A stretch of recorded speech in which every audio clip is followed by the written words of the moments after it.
আমার বাবা আস্তে, আমি তো এখনো পড়ি নাই। এইরকম দাপ পাইলে তো আমি পড়ে যাবো। টাকা পড়তেছে। আমার বাপটা নাই, আমার বাপে নাই, আমার বাপটা নাই, আমার বাপে শেষ। মানে কেমনে লাশলে বাজতে যাবো, কেমনে দাফন করবো, একটা টাকা নাই পকেটে আমার।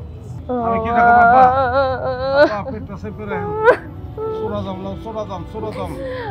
আপনারাই যে যে হ্যাঁ পারেন একটু সাহায্য করে যান ভাই। আমি আর আমার ভাই আমার আব্বার চিকিৎসার লেগা ঢাকা শহরে লইয়া আইছিলাম গো।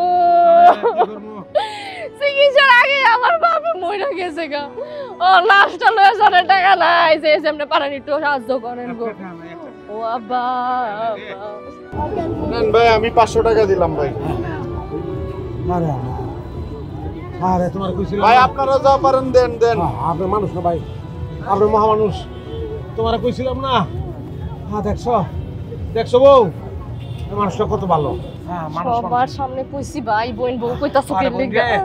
আরে বোনটা উস নাই, আমার উস নাই, আমার তো উস নাই রে। তোর ভাবি রে বাচ্চা ঠিক আমার মনে নাই। আরে আমার বাবা আস্তে, আমি তো এখনো পড়ি নাই। এইরকম দাপ পাইলে তো আমি পড়ে যাবো। টাকা পড়তেছে, টাকা পড়তেছে। আচ্ছা ঠিক আছে।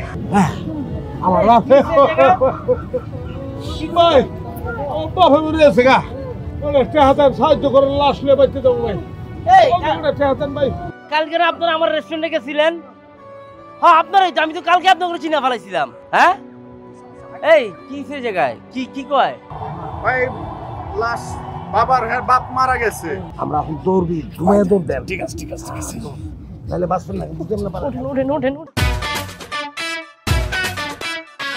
টাকা পয়সা আনতে পারছো না খালি হাতে এসে পড়ছো?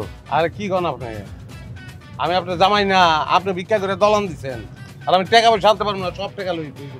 কিন্তু দেখছো হ্যাঁ, ওই লোক আঙ্কু চেহারা পর্যন্ত মুখস্থ করে রাখছে। এই জন্যই তো কই বাইরে এসে খাওয়ার দরকারটা কি? হ্যাঁ, বাইরে এসে খাইলে তো মানুষ চিনবই। রেস্টুরেন্টে খাইতে যায়, ঘরে রান্না করে খাওয়া যায় না? এমনি কইেন না আব্বা, আমরা ভিক্ষা করি দিকে কি ভিক্ষুক আমরা? হ্যাঁ, এত পরিশ্রম করে ভিক্ষা করি, জীবনে স্বাদ আহ্লাদ আছে না, একটু আনন্দ ফুর্তি করবো না? একদম ঠিক কথা কইছ আব্বা। শুনো, জীবনের মধ্যে আনন্দ যেমন দরকার আছে তেমন কষ্ট করানো দরকার আছে নাকি? আমি কি এমনি এমনি কই?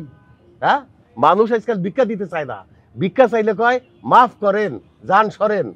আর আমরা যদি আমাকে শরীর রোগ বালাই নাই, হ্যাঁ, হাত পা ভাঙ্গা কিছুই নাই, ভালো শরীরে কেন আমাকে ভিক্ষা দিব? আমরা তো চিটারি করতেছি, ধরা পড়লে তো গণ ধরাই খাবো।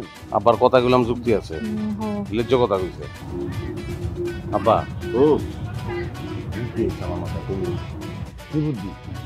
মনে করেন আপনার তো বয়স হয়ে গেছে, যে কোনো সময় মরে যাবেন। একটা হাত আর একটা পাও যদি আমরা ভাঙ্গা দিই, হ্যাঁ, তাইলে মনে করেন আর ধরা খাইলাম না, তাইলে আমরা হারামির ঘরে হারামি, তোর এত বড় সাহস, তুই আমার হাত পা ভাঙতে চাস? হ্যাঁ, আপনার রাগ হইেন না, আমগো বর্তমান যে পেশার স্বার্থে কথাটা বলছি। হাত পা ভাঙ্গা আপনার লয়ে যদি ভিক্ষা করি, তাহলে তো আর আমরা ধরা খাবো না। আমি তো কি কও তুমি? প্রস্তাবটা কিন্তু আব্বা খারাপ দেয় নাই। তোমার জীবন আর আছে কি? হ্যাঁ, সামনে কি করবা? খালি খেত আর বালিশ। তুমি রাজি হয়ে আমারে তোরা মাফ কর, তো গোলাকে আমি ভিক্ষা করুম না। আমি আমার রুটে যাই, তোরা তোর রুটে যা। যেমন আমার মাইয়া তেমন তার জামাই শ্বশুরের হাত পা ভাঙতে চায়, কত বড় সাহস! আব্বা হুনো, আরে আব্বা এক লোকে ভিক্ষা। আরে দূর বাদ দাও, ডাইকো না। শুনো, একে হয় মিনমিন, দুয়ে হয় পাঁচ, তিনে হয় গোলমাল, চাইরে হয় আট, বুঝছো? ওই হারে লগে লইছি, তখন কিন্তু গোলমালটা লাগছে। আমরা দুজন মিলে ভিক্ষা করবো, কোনো জ্ঞানজাম নাই। ঠিক আছে, কিন্তু কি হইবা? আমরা অসহায়, আমার কিছু নাই, আমরা নিঃস্ব, আমরা নদী ভাঙ্গা।